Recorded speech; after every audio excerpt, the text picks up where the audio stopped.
My name is Valeria Caso. I'm a professor in neurology from the University of Perugia, Santa Maria della Misericordia Hospital, and I'm here with Professor Pandian Jeyaraj from India, the Vice President of the WSO, who presented this very interesting trial on secondary prevention measures in India.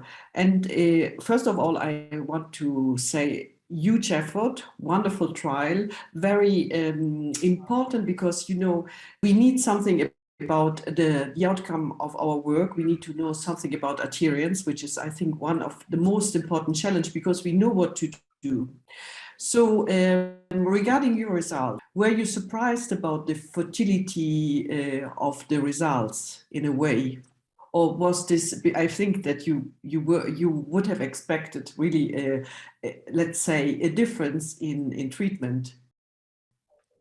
Yeah, it was a surprise to us. After 1 year of the trial, when we reviewed the blinded data with the steering committee, we made some modification in terms of including which group of patients. And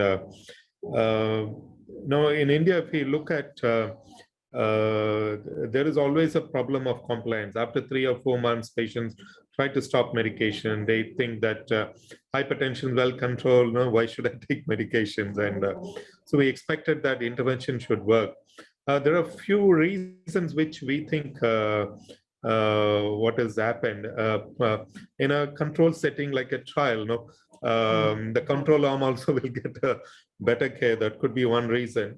The second reason could be the COVID, the pandemic. You know, so overall, there were reduction in number of stroke patients, and no, that could be another reason where we were not able to capture the events, or people had a healthy lifestyle as a result of COVID, staying at home.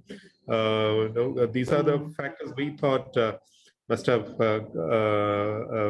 led to low vascular events.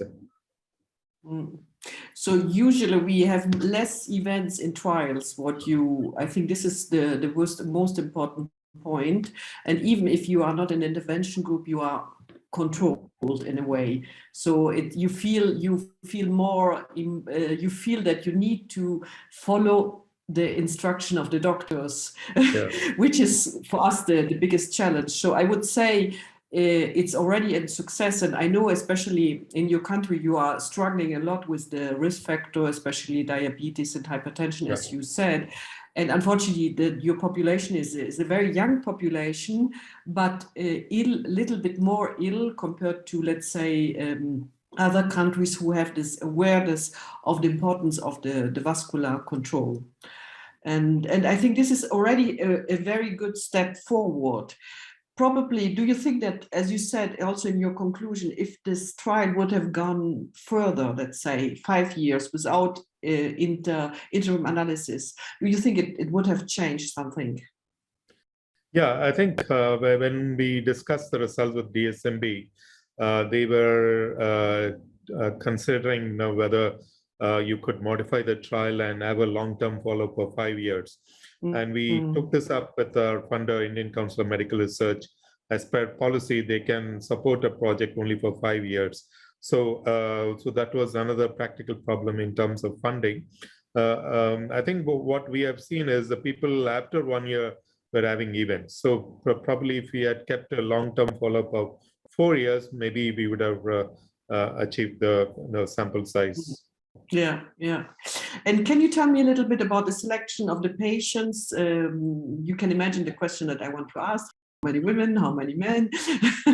Did you have difficulties in maintaining women in trials? Yeah. So we had 2,148 patients in the intervention arm and 2,150 in the control arm, and 71% were men in the intervention arm, and in the control 73%. So women about 26%. So larger representation of men as compared to women. And this happens in most of the observation studies across the country. Women are underrepresented The mean age was almost same, 56 plus or minus 12.6 years in the intervention arm, and 55 plus or minus 12.9 in the control arm. It's a younger population, as you had mentioned earlier. Mm. So more of men and younger population was the cohort. And ischemic stroke, we had about 82% were ischemic stroke in both the groups. So you have a higher, like, let's say globally, you have more ischemic strokes, or there's, let's say, the distribution between ischemic stroke and hemorrhagic stroke is almost the same like in other countries, or do you have normally, let's say about 80 to 20%? Is this the normal ratio that you have in India? This is probably because of the hospital-based data. In population-based data, we have about 23 to 32% would be the hemorrhagic stroke. So this is probably the hospital cohort. That's why it is less the hemorrhagic stroke cohort patients. Mm. And regarding, for example, do you have data about the social status of your patients? Let's say, which is very difficult to have. It's just a curiosity from my side. If there are, let's say, you have some sub-analysis about, let's say, social status, wellness, and so on. Do you have some data on this, or it's probably something that you will? We have some data on the place of living, whether they had their own house, whether they were on rent, or whether they were living with a family member. So it's largely, most of them had their own independent home, about 87%. This is probably a cohort of people who are middle class and upper class. A very small proportion of them were having their own, they were renting their facility or living with the relative.